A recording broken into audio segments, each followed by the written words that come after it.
Assalamu alaikum and very afternoon. Professor Rehana, am I audible?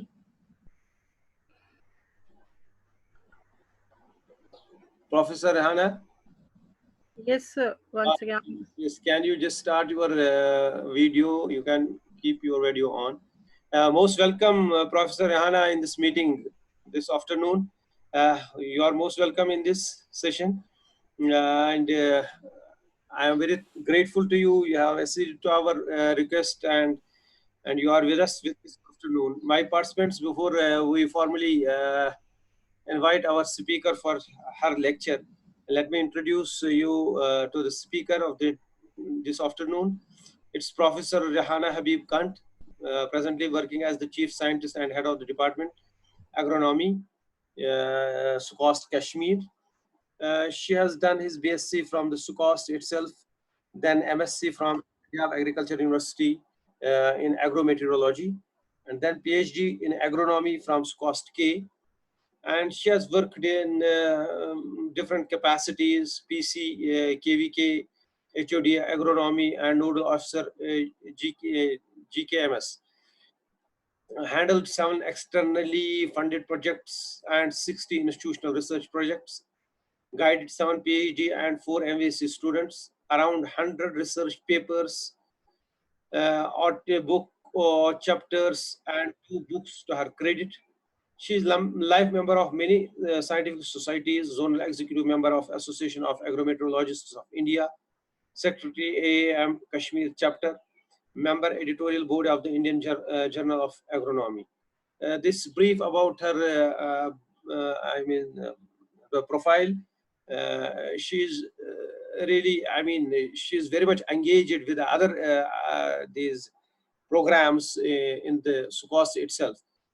She's handling the various programs being carried out by NAHAP, National Agriculture Higher Education Project. So she's really working hard there, and we have her here as a member of this also our training program. She is the member of this training program, also executive member there. So I welcome you, Professor Rehana. You are most welcome here in this meeting. You can start your presentation, please. You can share your screen, please.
Hina Hamdani, can you unmute yourself, please? Yes, sir. Am I audible? Yes, sir, you're audible. Rehana has lost her connection, perhaps? No, sir, she's here, but muted. Why so? Professor Rehana, can you please unmute yourself? Yes, sir, she's unmuted herself. Yes. Yes? Yes. Assalamu alaikum. Wa alaikum salam. Assalamu alaikum. You are most welcome here, ma'am. We have already introduced you to my participants. Yes, I can repeat it. Probably you are. No. I was listening and then I wanted to share screen and then it went. You don't know what happened. You can go ahead with your share screening. Okay, sir. All permitted over here. You can start your presentation, please.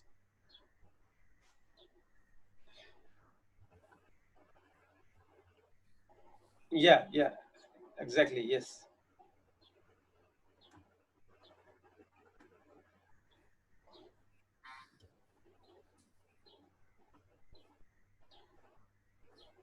So should I start, sir? Sure, sure, sure. Most welcome. Okay, Assalamu alaikum and good afternoon, everybody. I'm Dr. Rehana, as has been already introduced by our worthy Sir Dr. Pampuri sir. So, esteemed Dr. Pampuri sir, all the scientists who are here, a very good afternoon to all of you. And my topic is stress resilient crop production for sustainable agriculture. And you know that now you have been listening to Zero Hunger, and so you know that the India's agriculture growth has been phenomenal over the last 4 decades, as the country has moved from severe food crisis before 1960s to self-sufficiency and surplus food grain production. But currently, the problem is that we are having a challenge of shrinking natural resource base, and the population is increasing, and therefore the demand of uh, the demand supply and demand of food grains and the population is a crisis in these days. And then moreover we have another thing, that is the impact of climate change, which is global, but countries like India are more vulnerable in view of the high population and depending on agriculture, and excessive pressure on natural resources and poor coping capabilities. And we know that agriculture in India is predominantly rain-fed, with nearly 56% of the total cultivated area, and contributes about 40% of the country's food production. And we have to identify the stress. Therefore, the need is to identify the stress-tolerant varieties for different agroecologies of the country, and that's essential to sustain and accelerate the productivity to meet the increasing demand of food. And tolerant crop varieties with consistently higher yields under deficit and excessive rainfall, and other abiotic or biotic stresses such as temperature, extreme salinity, etc. is of paramount importance, which we will be discussing today. And then the stress in plants refers to the external conditions that adversely affect growth, development, or productivity of plants. And the stress triggers a wide range of plant responses like altered gene expression, cellular metabolism, changes in growth rates, reduction in crop yields, or even sometimes the death of the crop. The types of stress we have abiotic stress, that is which we normally call, that's caused by the environment. It can be physical or the chemical. Then we have biotic stress, that's biological units like diseases, insects, etc., that can be carried by viruses, bacteria, fungi, nematodes, insects, arachnids, and weeds. And the stress limiting crop productivity, it's a challenge, because we have the abiotic stress, the biotic stress, and the new challenge, that is the climate change. Under abiotic stress, which we'll be discussing mostly, is the radiation. If it's very high, it's low, or we have in some places getting the ultraviolet radiations. In water, its excess can cause flood, and its deficit can cause the drought. And in temperature, high temperature, low temperature, and freezing, uh, this is a problem. Then in nutrients deficiency or toxicity, because both extremes are a problem. Then we have under biotic animals, insects, nematodes, avians, and mammals. Pathogens, they can be fungi, virus, bacteria, or microbes. Weeds, monocots, dicots, broadleaves, and all parasites. And the new challenge, that is the climate change, since the last decades, we are having more of extreme weather events. That's drought, cyclones, hailstorm, heat waves, flooding. And then of the climate change, we'll be having a long-term impact, that is prolonged drought that can cause soil erosion, salinity and alkalinity, loss of biodiversity, and food security. So, if we take the abiotic stress first, so most important atmospheric condition or the physical condition, environmental condition, is the weather. We know that weather rules the field. Whatever happens this year, if we have the same field, the yield of the crop varies from year to year because of the weather which was prevailing in one year and which is prevailing in the other year, or the timely distribution of weather elements during the crop growth. That is very important. And then it indirectly influences the occurrence of pests and diseases, and directly it is of germination. All physiological processes or phenological processes of crop plants is dependent on weather. So if we take agriculture and its allied sectors, that's crops, horticulture, livestock, fisheries, poultries, we know that the extreme weather aberrations which are facing, which are influencing the agriculture yield is cold wave, drought, cyclone, hailstorm, floods, heat waves, and seawater intrusion. And we are seeing that the number of extreme climate related events occurred during 1990 to 2016. So they have increased. If we go through these slides, we see that this is the total occurrence of the total occurrence of these extreme events. And see, from 1990 to 2016, they have increased. Similarly, the droughts have increased, the number of floods have increased, and the number of storms have increased. So these are the challenges that which put the crops to stress. Now, the main principal weather parameters influencing agriculture are precipitation, its amount, and distribution. Precipitation, if it's less than the normal, it can cause stress. And then distribution, whether although the annual rainfall will be normal, but its distribution, was it did it happen at the time the crop needed it? That is important, because at this time, if we'll see, we needed our paddy was there, we needed rainfall in the month of July, but it was not there, na?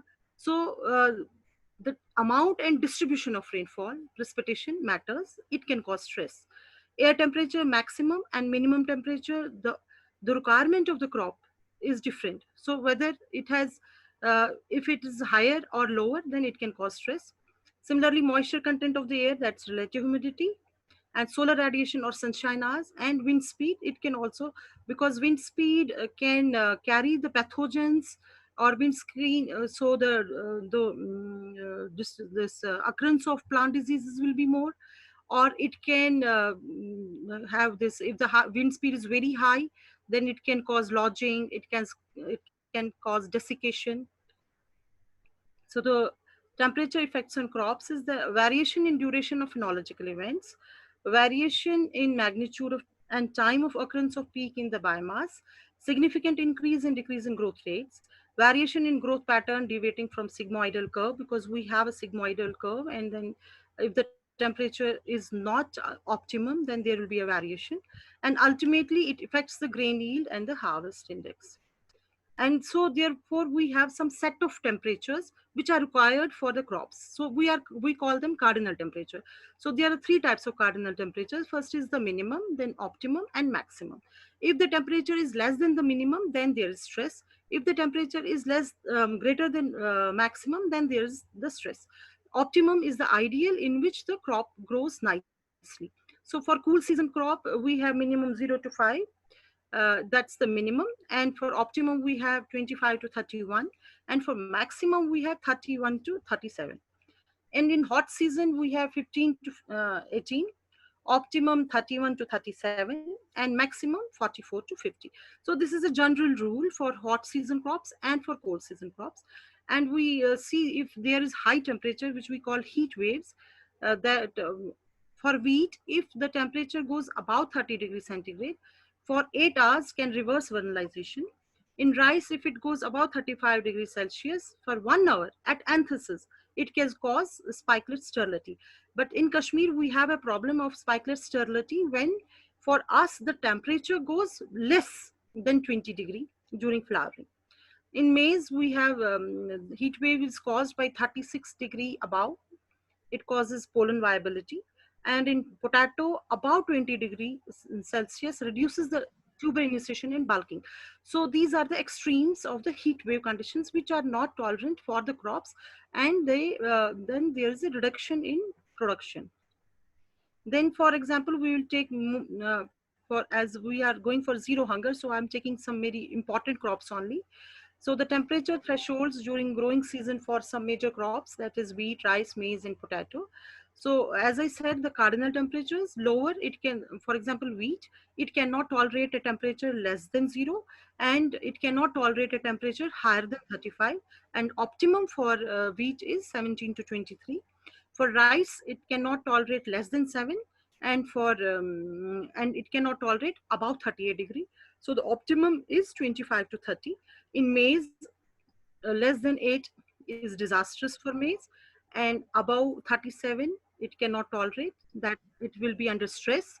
And in potato, less than 5 will put it under stress, and higher than 25 put it under stress. And for potato, the ideal temperature is 15 to 20.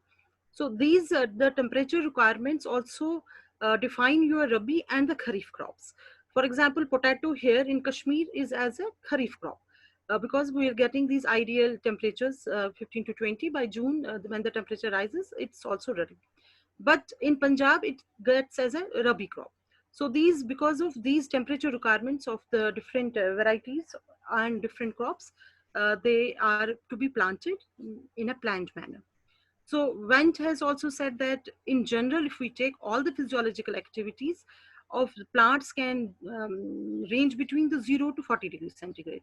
In this only range, the physiological activities happen, but optimal for most of the growth plants is 25 degree, and 25 to 32 is an ideal. So if we take one of the most important crops that reduces our hunger, that is rice. So if we take this, that at the time of germination, it cannot tolerate less than 10 degree, and it for germination, the optimum is 20 to 35, and highest is 45. Above 40, 45, it will be under stress.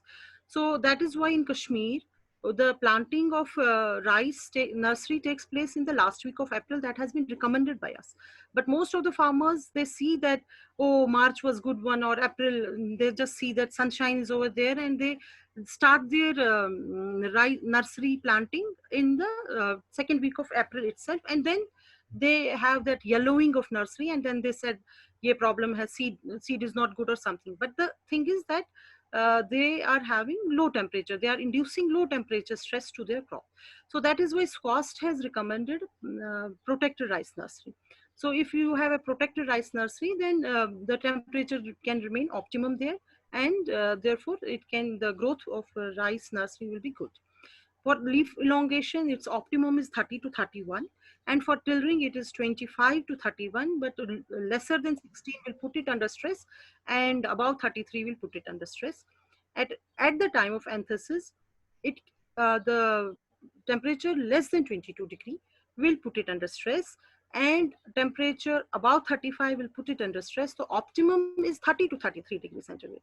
Now here, what happens in mostly in Kashmir is that anthesis occurs in the month of August, and sometimes there's cloud cover, and then the anthesis does not take place and sterility is induced. But this year, the temperatures remained high, but since the temperatures remained high throughout the cropping growth season, with less rainfall, though, so wherever rice was irrigated, they could give it irrigation.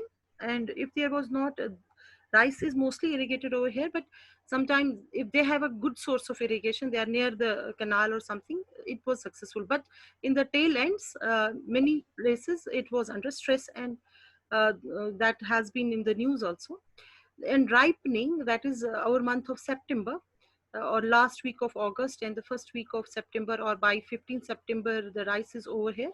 So that is 12, the temperature should not go less than 12.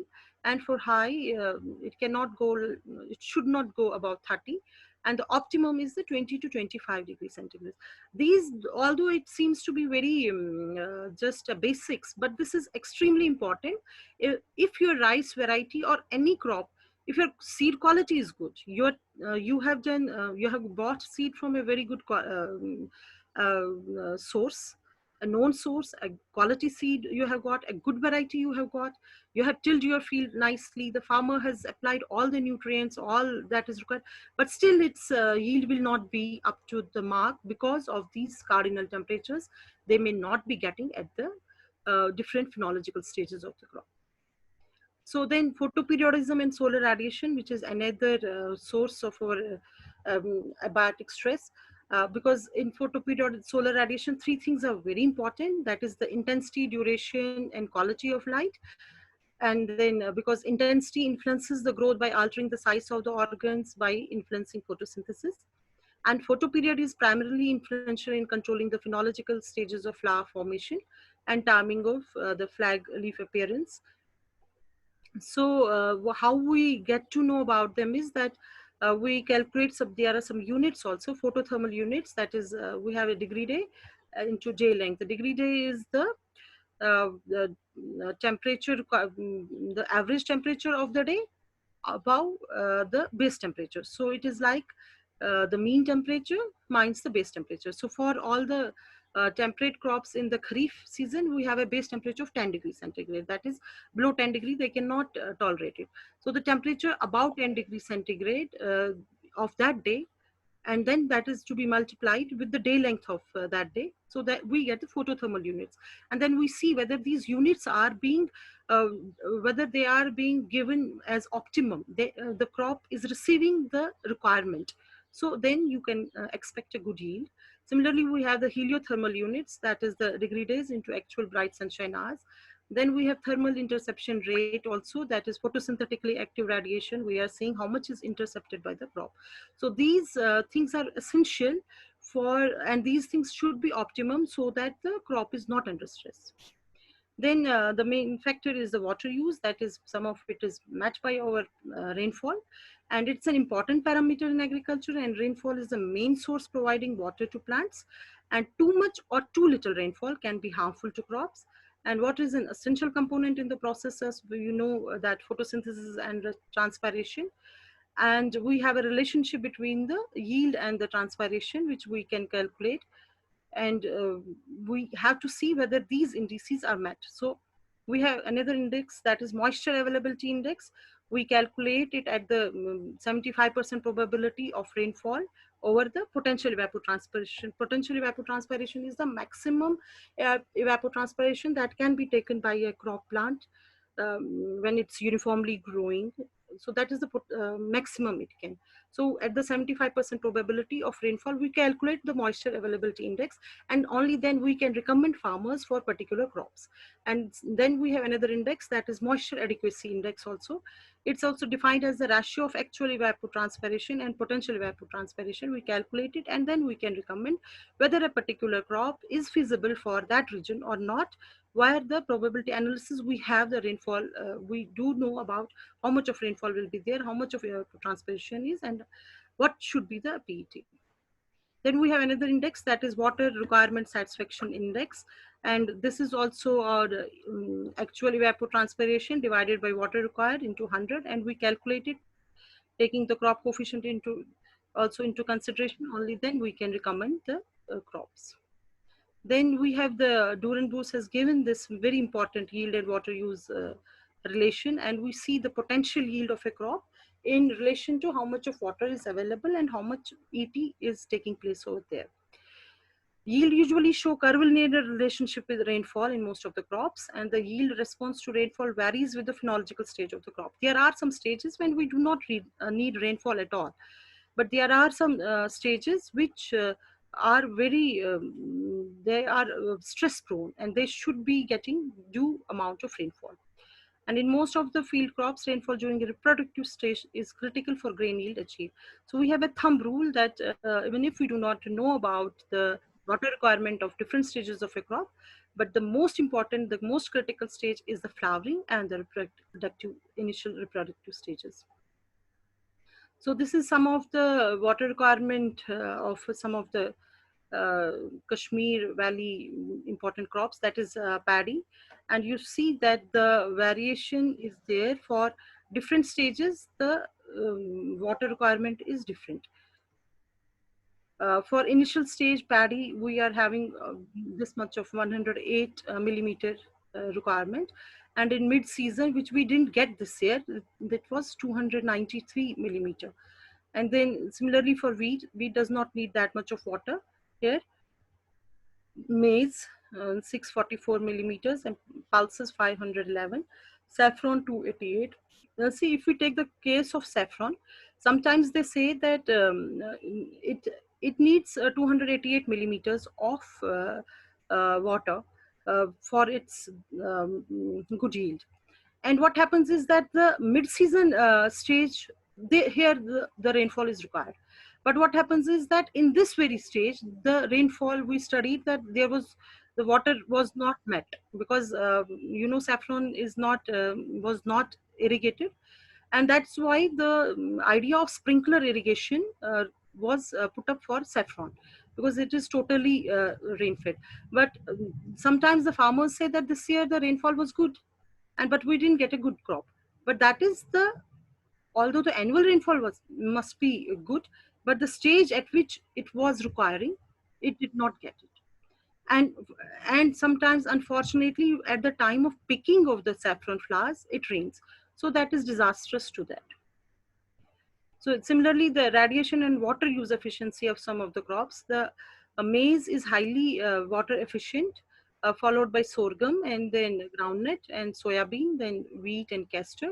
But in radiation use efficiency, maize and sorghum are better than groundnut, soybean, wheat and castor. Now what we have to do under this, because now we have understood that there are the stresses like drought, duration. So what has been done is that Indian Council of Agriculture Research, that's ICR, and different SAUs and different these directorates have worked upon formation of the varieties, forming varieties or hybrids for different abiotic stresses. So drought, they have worked for drought, short duration, delayed monsoon, heat stress, cold stress, salinity stress, flooding, and submergence.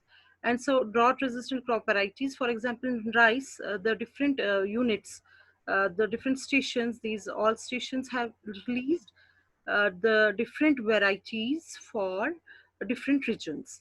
So this is to be taken into consideration by our officers, agriculture officers or scientists, so that if they know that first the environment niche of that area, what if they are that area is susceptible to drought or susceptible to late monsoons or susceptible to other factors, so they can recommend those varieties for them. Work has been done over it. Similarly, for wheat, these have been, for example, Sujata has been recommended for northern hills. This has been released by Jabalpur, and it has been suitable for agroclimatic zone second. So this way, they have released.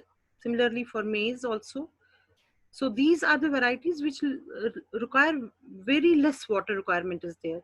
That is why they have been recommended. Then they have also released some short duration crop varieties, all these institutes. And for rice also, because short duration rice, they escape the stress.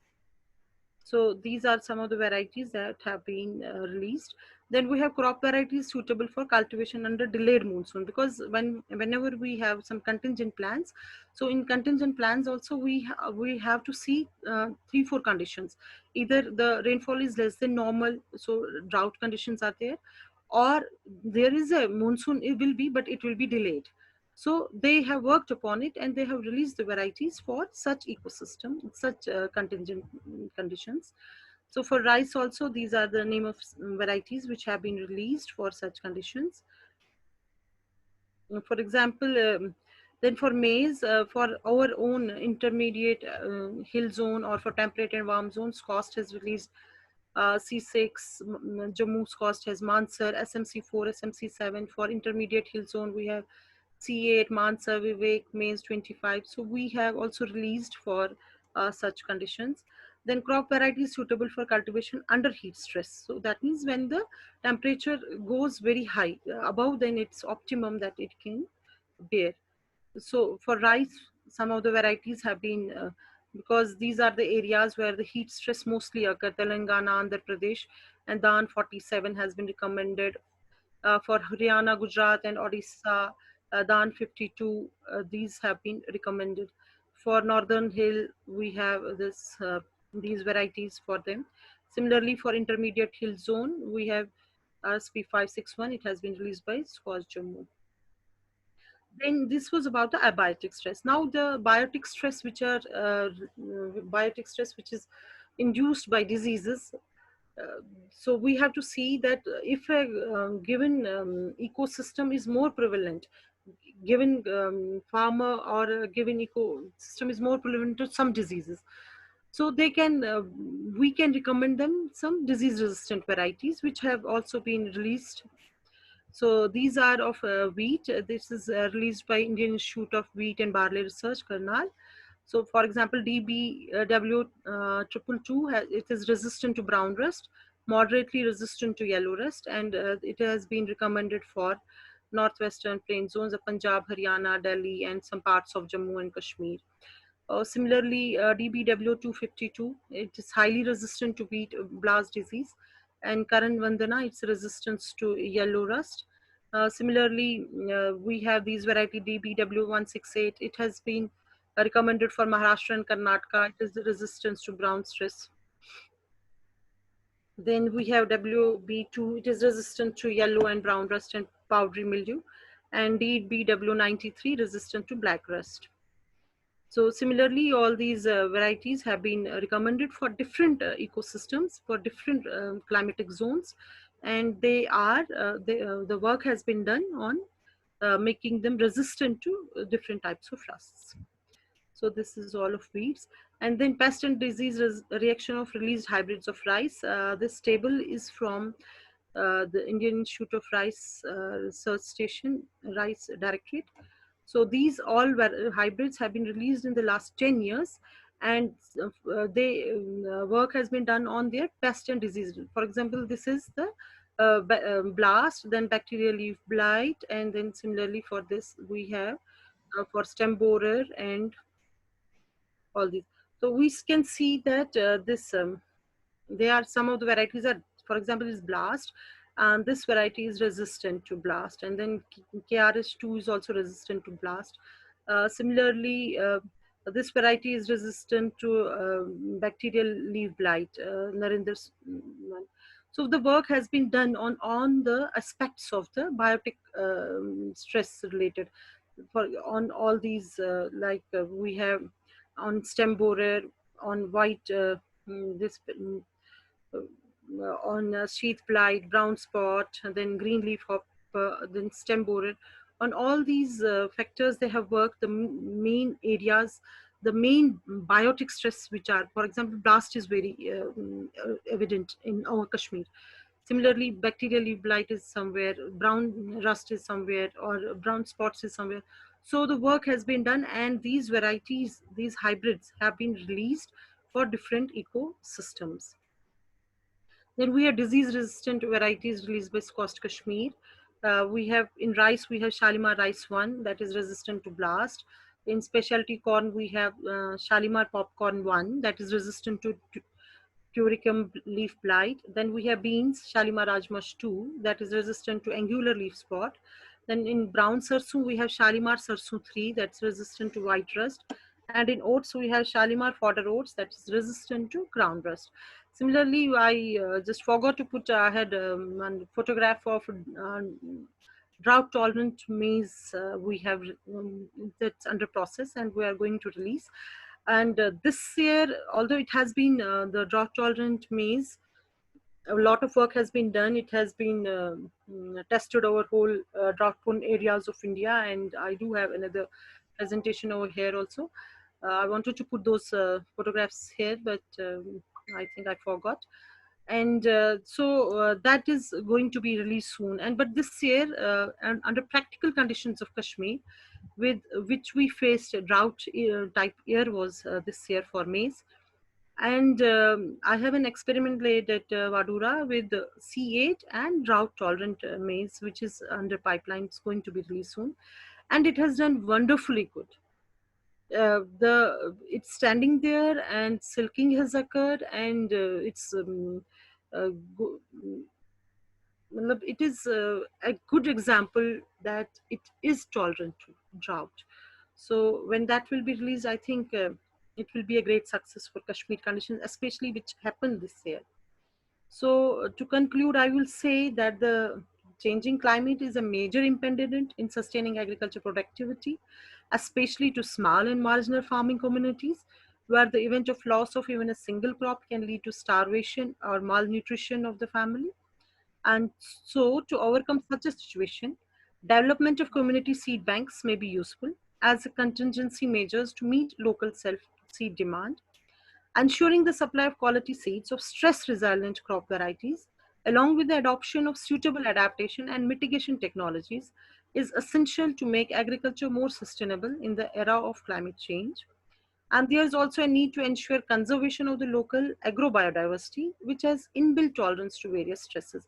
And in this case, now the work, everybody is now conscious about it, and the work is being done now. We are going for the revival of our old varieties, our indigenous varieties. Now, many projects are coming up with the revival of our Mushkubudej or Zag, or similarly for Pulse Hub is coming up, and they are also collecting the old, the indigenous germplasm is being conserved. There's also the implementing agencies which can play a role, a very important role in further strengthening the seed village concept are State Department of Agriculture, State Agriculture Universities, Krishi Vigyan Kendras, State Seeds Corporation, National Seed Corporation, State Seed Certification Agencies, and they all have to work in a coordinated effort so that we are having a stress-free production. Thank you. Thank you. Thank you, ma'am, for your nice presentation. And it was, I think, a new that chapter in our training program has been opened by you, climate change and then the plant resilience and all that. So this was the first lecture which was covering the crops with respect to their climatic stresses, abiotic as well as biotic stresses. So nice presentation, ma'am. Thank you for your this presentation over here. Before you know, we take leave from you, or you are allowed to leave. It's the time for the participants to have interaction with you. You can please close your screen sharing so that our participants are there visible.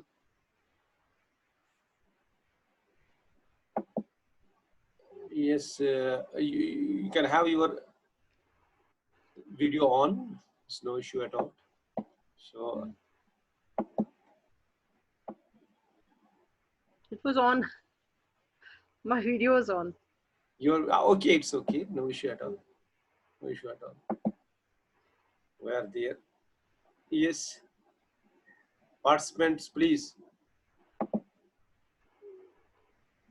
As usual, we have few participants with us. Ma'am, before I invite those participants which have raised hands, I just want a little clarification over here about, see, when you are talking about the photothermal units, what's that a range of, I mean, the sunshine where these plants actually go for photosynthesis? Is there, I mean, a minimum range of this sunshine? I mean, the intensity of the sunshine when they start the photosynthesis. Yeah. We have that. I have missed that. It's a very important question. So for that also we have different category of plants, shade loving plants and high light intensity plants. So it varies with different crops. Okay. We have shade loving plants as well as this. So, but and every plant has a saturation light intensity. Right. A saturation, like in temperature, I said the optimum. So Yeah. every plant has a different saturation light intensity. Because at that light intensity, the photosynthesis will be maximum, and above it, there will be no photosynthesis. That will be more of transpiration rather than photosynthesis. And below the saturation light intensity, it will be less. Morely, we say that 1,000 to 1,200 foot candles is good for optimum photosynthesis. Okay. But it's an important thing. I have not put that slide. I should It have. was in mind because Yeah, I should have put because that's also stress now. yes, So yes. it's if the shade loving plants are getting lesser more light, they are then under stress. And if the light loving plants are getting less light, Yes. and their saturation this light intensity is not met. So that way, yeah. And even I will tell you, the leaf area index also plays a vital role in that. Leaf area index, because that has to be an optimum. And then if the leaf area is more, greater than optimum, then there is mutual sharing. So Oh, for that also we do tell the plant breeder also for an idiotype. So the higher plants leaves should be uh, like this and then horizontal. There is different leaf inclination angle to the, so that the light interception takes place. Yeah, that's light intersection that will be ideal. That is called idiotypes. And then also we have in this that mutual sharing will uh, because what happens to light is that uh, it is either reflected back, transmitted down, and absorbed. So right. that proportion has to be maintained. Correct. How much proportion? If it's now transmitted down, the higher leaf will transmit down. So there should be leaf cover who will get this light Right. for its photosynthesis. Yeah, that was missing. No, it's okay. But in our case, in animals, when we say Because actually we don't have such idiotypes made. So because I was more stressing on the varieties of stress in this, but I as an agrometeorologist have this to say to the plant breeder, that the leaf orientation of the plant is most oh, important, because our photosynthesis, sir, is not an efficient process. The light, the amount of light it is getting, it is utilizing only a portion of it for photosynthesis. The rest of the light is wasted. It's either transmitted down, or we have albedo, it is reflected back, or it is not used at all. So the breeders have been till date working on the yield production, but they have not, much stress has not been done of leaf orientation of the plants, so that we will be able to utilize fully the solar radiation.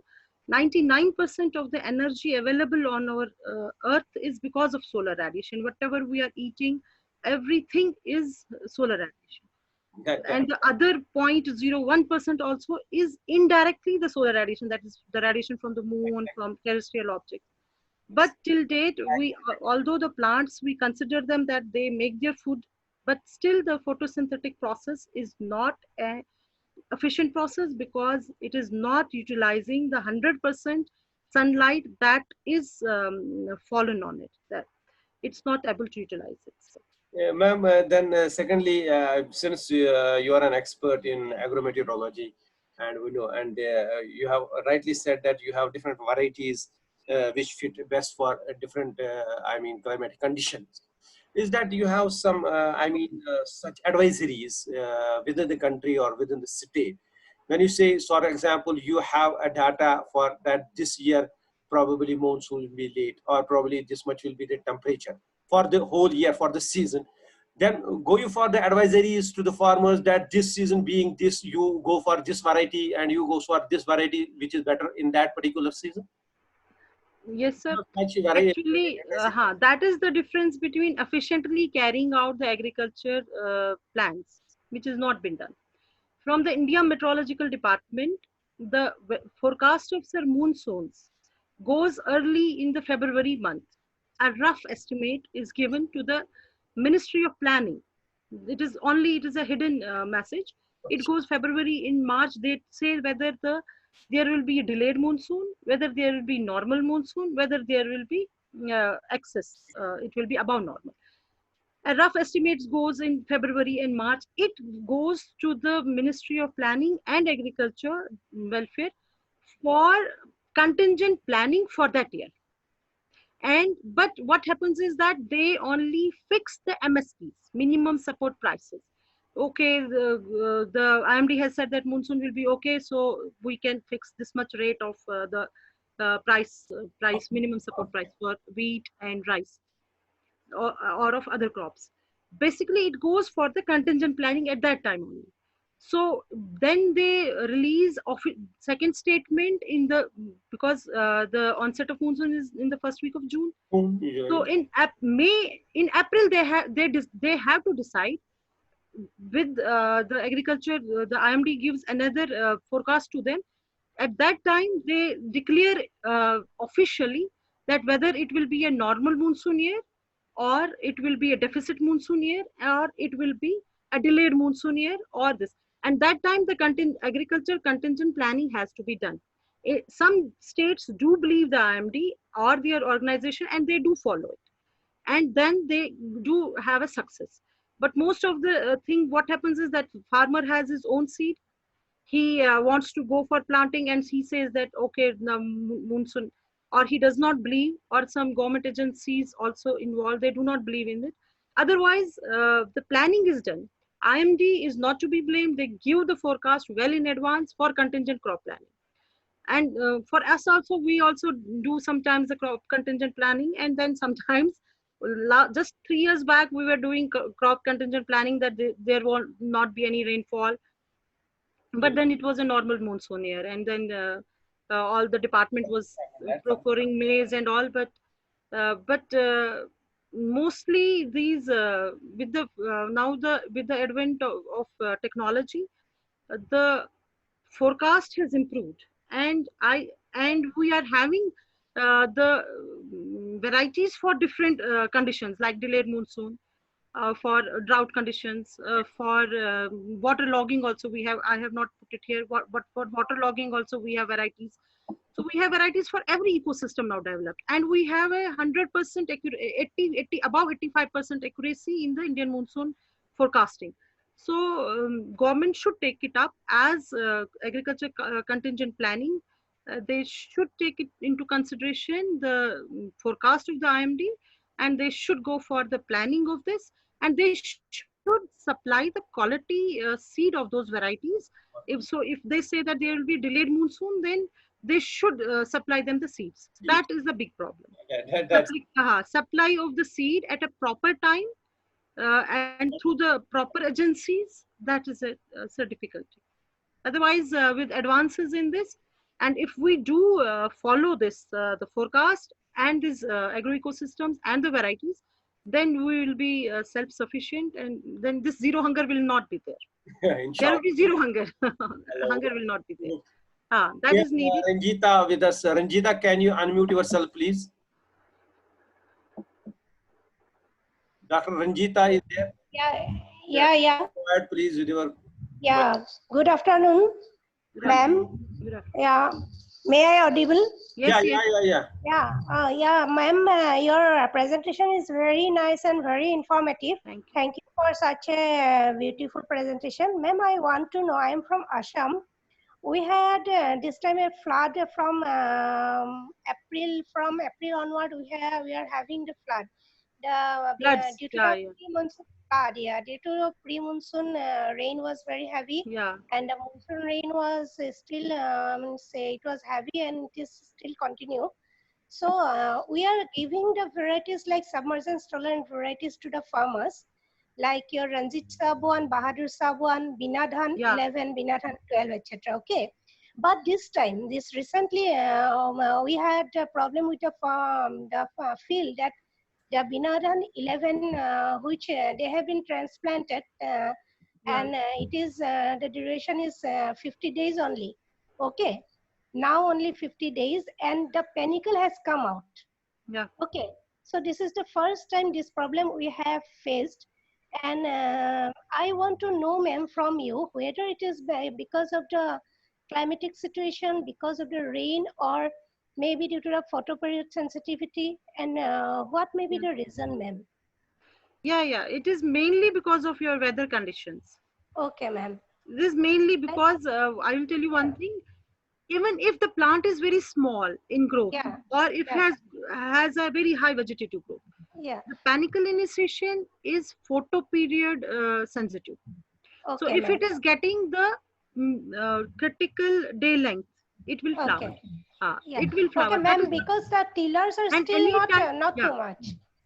It will flower because it has got the combination of the temperature and the photoperiod. Although the other conditions were not feasible, but for flowering we have a typical photo day length, and when it gets that critical day length is met, it will flower. And it also flowers because every species is selfish. We want to produce our species. So if the crop also comes under stress, it will leave its vegetative growth and it will come into flowering, any type of crop, whether it's weed, whether it's any crop. it will tend to come. This is the tendency, internal tendency, that it will come into flowering because it wants to reproduce of its own. Actually, the It farmers understands that now the stress is there.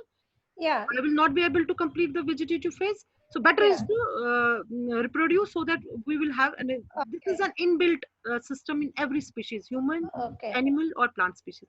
But then if it will go into the flowering, at that time its critical day length should be there.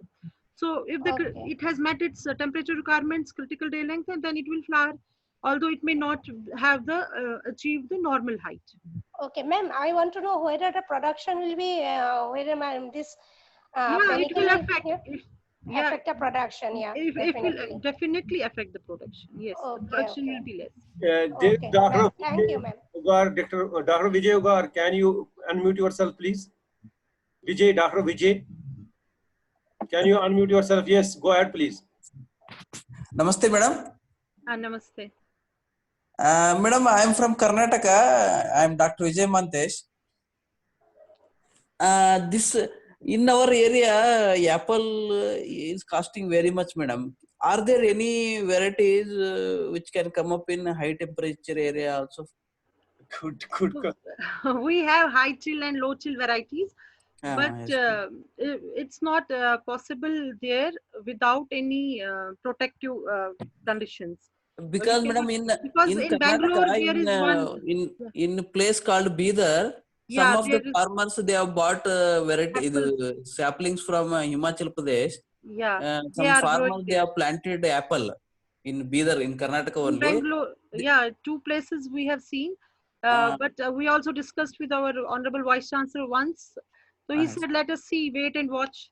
That was his, because we sent some material to Ooty also, na? So they have taken some from Ooty and some from Himachal Pradesh, and they have produced some apple at this time. I have also seen that paper. Madam, right now in Karnataka, apple rate is around 200 to 250 rate, madam, per kg. What is the rate in your place, madam, right now? I think 50, 60 rupees. Or something like that. 50 or 60 rupees it may be. Okay. Because many because I could see some of the slides in previous speakers' slides. Lot of malnutrition is there in young children. Because nowadays nobody is, if rate is so high, nobody will buy, means middle class, poor people will not be able to buy apple. See, I will tell you one thing, Dr. Vijay. We are now coming back to ITK. So whatever millets were there, they are all nutritious. Whatever is produced at a particular time, at a particular place is important. That was nature. And when we went beyond the nature, then these problems occurred. If every place has its own niche crop, you know, all those berries, blueberry, blackberry, raspberries, which our ancestors used to take. Now there's a fashion of, but now we are recommending berries. So because now we are used to no, I should have that much of I should have apple from Kashmir or from Australia or from this. But what if we go for those indigenous crops, the berries, all those medicinal plants which were available in our own forests, those are, they are ready to fight for cancer or for malnutrition. And then Dr. Zuhur also gave you the lecture on biofortification. Those small things can be done. But I don't think that there's a necessity of getting apple for a poor boy from Kashmir at a cost of 200.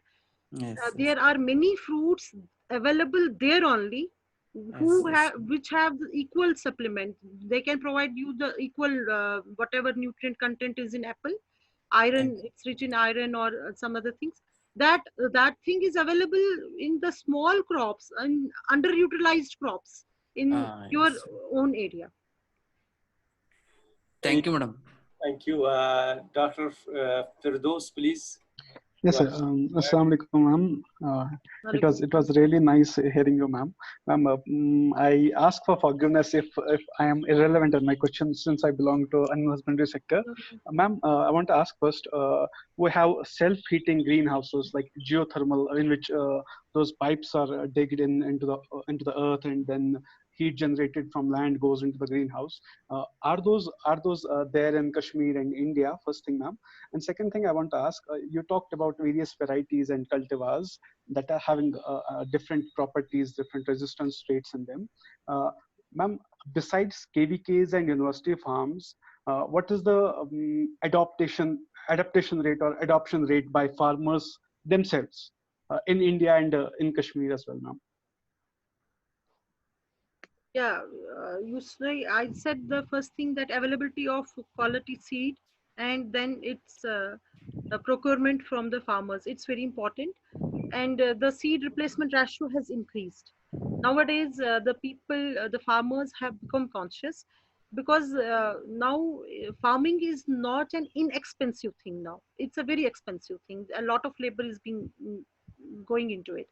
So the farmers have become conscious, and their seed replacement ratio has increased, and they are now uh, they do want to get new varieties. For example, we had jahlam in rice here, and 80% of the farmers had now replaced their China varieties with jahlam, and now we have now recommended other varieties, as SR4 or SR2, and people are coming up. But still, there's a long way to go, and if it would have been 100%, and then there would have been zero hunger. It is not Ma'am, 100%. It is can you? because uh, to convince a farmer, there are two or three methods. One is the demonstration. Yes, ma'am. So if he sees, seeing is believing. So if we lay more demonstration of new released varieties by KVKs or by the department, then they will see, and they will get convinced. But still, the farmers want free seed. And the program of FLT is there that for first 2 years or first year, they can give them the free seed. Next year, if they are convinced that this variety is better than what he was growing, then he has to buy the seed, which he is not ready. So he will ask again for the free seed. And then if because not because of the seed quality, not because the variety is not good, but because of the weather aberrations, if something happens, then he asks for compensation. So there are many loops there in between, and that is why we are here discussing hunger. Otherwise, we have good varieties, we have high potential varieties, they are high yielding varieties, we have fertile land, but although the land resource is less, but still we could get maximum yield out of it, but we are not getting. The potential is not being met. The potential of the variety or the potential of that niche is not met. That area, it's not met. These are the factors which are there. They don't want to replace their seed. They don't believe in new varieties. And one thing is there, a new variety, it will take time to adapt. So that those some what losses have to be met first initially, but, but then the variety gets adapted, and then like the jahlam was now adapted very well, although SR4 is better than that. But jahlam, people are not now ready to leave jahlam, whoever was for jahlam. Similarly, in our maize C6 C15, people are very happy with that, and but we have now higher improved varieties, and they are not ready to take it. So these things are there. And sometimes what happens is that the government blindly gives them hybrids. For example, maize, it happens. I was a program coordinator in KVK, and I went to Fakir Gujri. That is above Harvan, so you can understand its altitude. And then they had given them the hybrids, and in the month of September also they were green, nothing, no crop formation, because they were not the tested hybrids which the university would have tested and which would have been recommended for this zone. So these lacunas are there. So that's why we are facing this lesser yield than the potential which we have under the. Ma'am, can you still please give us a rough estimate, like this percent, 30, 40, or 60, or 70% of varieties, 70% of farmers are accepting our varieties? Yeah, rough I will not estimate. give because it varies from district to district, and the data the data has to be taken from the agriculture department. What they say, not the university. So Okay, I have not ma'am. seen the latest statistical data. How much is their seed replacement rate? So I will not be able to say that. Okay, ma'am. Ma'am, second question I But ask it's about. not. It may be ranging from 50 to 60% only. Okay, okay. Ma'am, self-heating greenhouses, are they existent in Jammu and Kashmir? Self-heating means what will be they having as They will be having underground pipes through the land, and because of land heat will be going from land. I don't think we have seen here, but one thing I have seen wonderful this greenhouses by our own university in Leh. They have used that. They have kept one mud wall. So mud wall is mud wall of their own desert soil. So that is helping, and then they have the normal this glass and then water pipes also to heat the water and for mist also. Those types are there, but I don't think fully self-heating are there because we're mostly having depending on the solar energy for these solar light harvesting is for these all greenhouses here. Professor Azmat Alam, please, can you just unmute yourself? Professor Azmat. Professor, not audible, sir. Hello. Hello. Yeah. Most welcome, sir. Assalamualaikum. Thank you. Assalamualaikum. I mean, you are the regular attendant of this meeting, all these meetings, yet not registered for this. So that speaks volumes about your, I mean, interest and dedication. Sir, I salute you for that. Thank you, sir. Actually, I just wanted a small, I wanted to intervene a bit about if Firdos asked something about, he wanted to know whether, what is the reach of our varieties, university varieties or university from Directorate of Research, it can come. University technologies. Actually, this whole this project or sort of we know that we should have at least the knowledge or we should have the data of what is happening to our technology. That's why we have a division of economics and division of economics, agriculture economics. Now it is the School of Agribusiness. Now they have been entrusted with this responsibility of assessing the reach of our technologies. They are on the job. They have varieties also. They will then see. They are at the job of seeing the reach of our varieties. Presently, they are working on this horticulture part, and then they have been given actually even very recently in the RCM, the Vice Chancellor he took stock of that, where what is the status of that and what they are.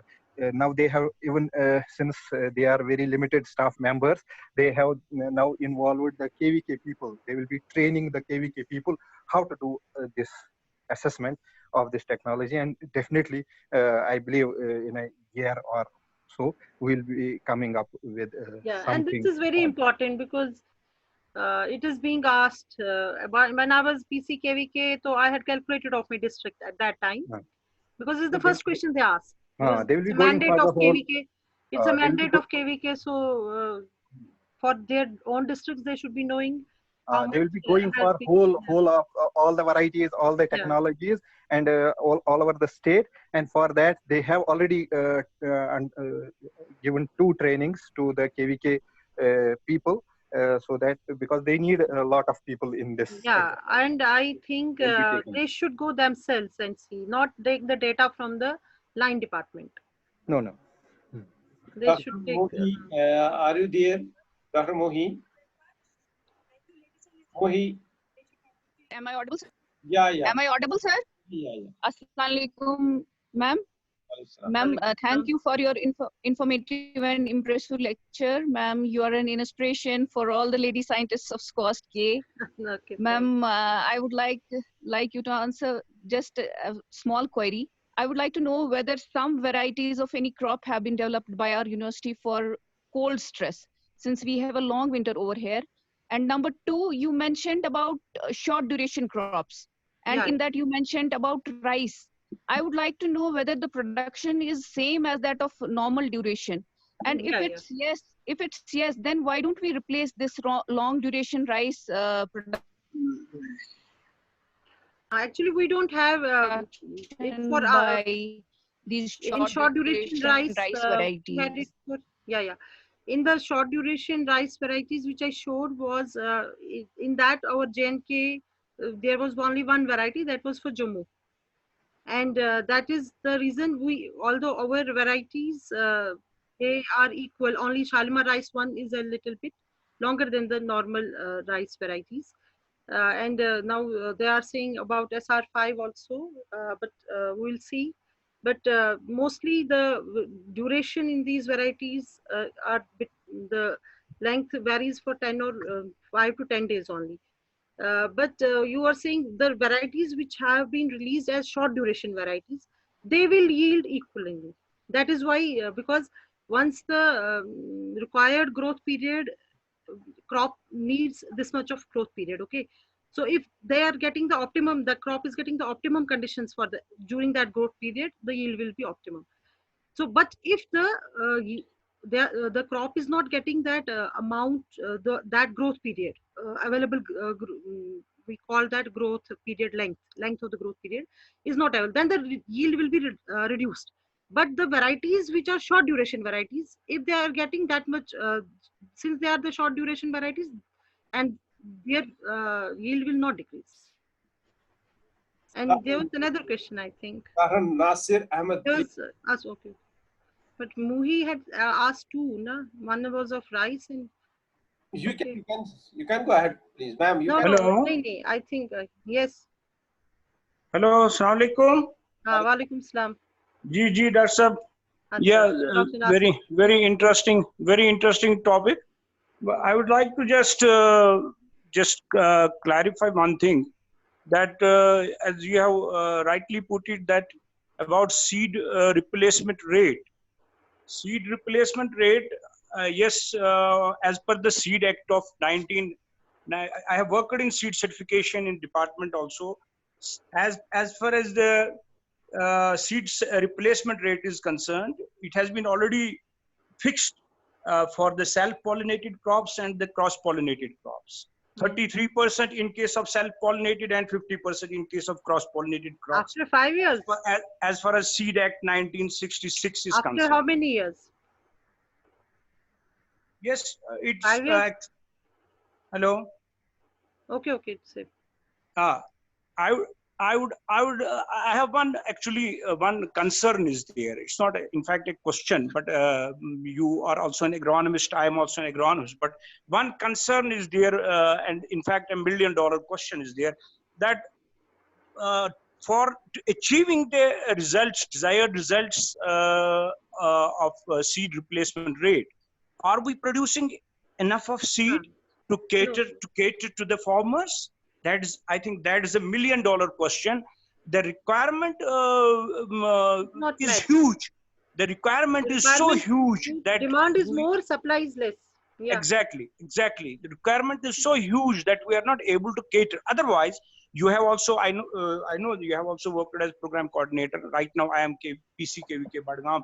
I see that wherever we go, wherever we make any intervention, and wherever we introduce any high yielding varieties, for say in case of paddy, say in case of maize, there are enough of takers. Farmers, when they see the results of our high yielding varieties, they are in fact, particularly because all the high yielding varieties have been released by the SCOST. So whenever they see the results, and in extension, seeing is believing. So they get highly motivated, and there are enough of takers. Not there, no? Exactly, but we are facing a problem at the grassroots level, that we are not able to meet the demand. We are not able to cater to that demand. I think that is an impediment. That is a big impediment where I think we need to focus and zero in our strategies in the future. Yeah, that is why ICR was saying that 400 canals of land is needed by each KVK. That is because they have kept the seed production also as one mandate. But mostly the land given to KVKs is not that fertile, or fencing is not there. So, but although 400 canals would not suffice the whole district, but then there have to be the farms from the agriculture departments. All the seed cannot be produced by the university farms only. So that becomes a problem. That is a problem. Seed replacement rate is dependent upon the seed you have produced. So, but still we have, because our area is highly, it's temperate region and it's a sensitive area, we cannot blindly take the seed from other regions. So that becomes a problem.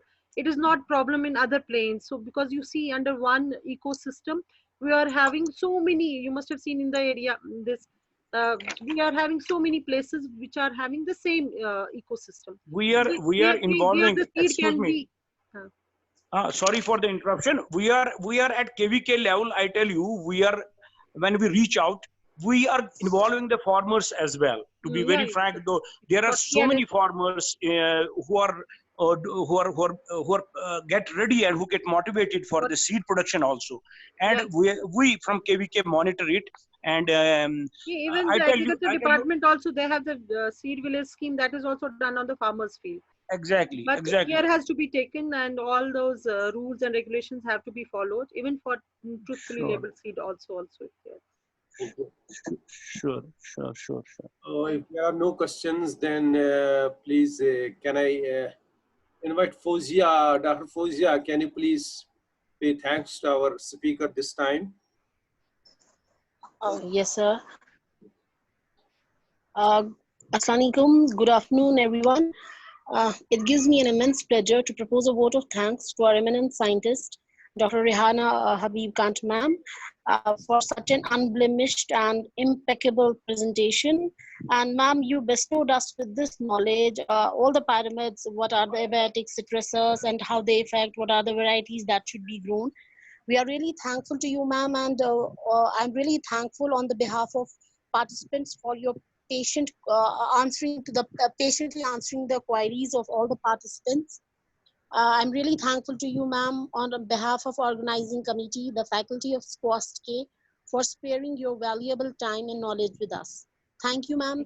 Have a nice day ahead, ma'am. Thank you so much, ma'am. Over to you, sir. Thank you, Fozia. Thank you, Professor Rehana. I have so many messages in my chat box. They are all praising you for your lecture. They are all. I had herpes. I was not feeling well since 2 days. Oh my God! I got herpes and all. Oh, Kashmir में हम उसको मालदर कहते हैं. Is it so? That's very painful. I have it on nose, chin, cheeks, and at the back. I don't know what happened. Allah आपको शिफा बख्शे इंशाल्लाह. Our good wishes and prayers are with you. Thank you. Recovery soon. Okay. आजकल अब डर लगता है ना sir? नहीं कोई बात नहीं. अल्लाह हर चीज का. कल yesterday I was going through literature, वहाँ था lesser known these, उसमें ये भी था conjunctivitis, eyes red. मैं कहूँ मर रही. तो आजकल से डर लगता है, पर वो थोड़ा ब्लंडर भी किया है. Sunday I had gone to some place. So I am a little bit tense. Get well soon, ma'am. Get well. Our wishes are there. Our prayers are with you. We wish your speedy recovery. Thank you, ma'am. Thank you. Thanks a lot. It was a pleasure, and I thank your good self for inviting me for this lecture. And I also thank all the participants who were very keen to listen. Although I was thinking that people will get bored and they will say that she has started from the basics. But yeah, they were. I take feedback very positively. And while talking also, I realized that there should have been some photographs of our own resistant varieties. And I was planning to put them here. I had my own photographs of Vadura, my own research trials. They should have been there. And like you said about photosynthesis, that should have been there. But better luck next time. And I thank all of you for patient listening and giving me immense love. Thank you. Thanks. Thank you, ma'am. Thank you so much of you. Thank you all the participants. may I request participants that we have asked for presentation? Who is there ready to have presentation on this platform? Few slides relating to this theme. May please raise hands. Participants, may please raise hands. Yes, Muhi is there, Sheikh Firdos is there, and then only two are there. I could see only two are raising the hands.